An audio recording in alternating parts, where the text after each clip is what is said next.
10 kitchen tips माझ्या smart सुगरणींसाठी पदार्थ झटपट आणि स्वादिष्ट करण्यासाठी या 10 किचन टिप्स नक्कीच उपयोगात येतील. 1. शेपूची भाजी करताना भाजी थोडीशी परतून घ्यावी. फोडणीसाठी थोडासा लसूण वापरावा व त्यात 2 कांदे हिरवी मिरची चिरून टाका. शेपूची भाजी शिजल्यानंतर शेंगदाण्याचे कूट देखील जास्त प्रमाणात घाला. यामुळे शेपूच्या भाजीला छान चव येते. 2. काही भाज्या चिरल्यानंतर हाताला किंवा नखांमध्ये काळे डाग पडतात व ते लवकर जात नाहीत, म्हणून भाजी चिरण्यापूर्वी हाताला लिंबू चोळावे. काम झाल्यावर कोमट पाण्याने हात धुवून टाकावे. 3. उन्हाळ्यात घामामुळे कपड्यांवर डाग पडतात.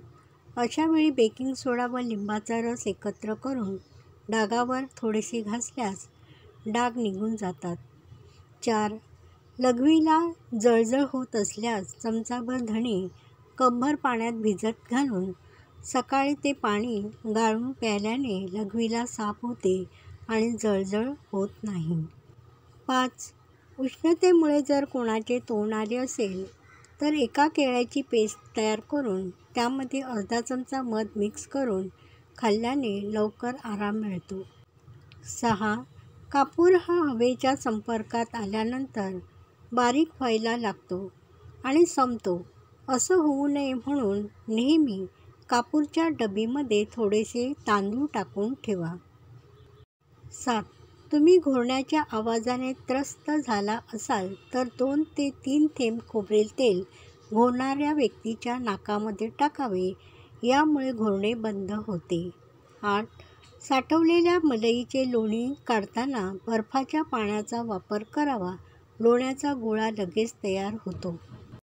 9. मसूर डाळीची आमटी करताना डाळ शिजल्यावर फोडणीमध्ये ठेचलेला लसूण, उभा चिरलेला कांदा आणि टोमॅटो छान परतून घ्यावा. याने आमटीची चव खूपच छान लागते. 10. दूध तापायला ठेवून जर कुठे जाण्याची गरज पडलीच तर दुधाच्या भांड्यात स्टीलचा चमचा ठेवावा. चमच्याद्वारे दुधातील वाफेला बाहेर पडण्याचा मार्ग मिळतो, त्यामुळे दूध ओतू जात नाही. अशाच नवनवीन किचन टिप्स जाणून घेण्यासाठी ह्या चॅनलला सबस्क्राईब नक्की करा. धन्यवाद.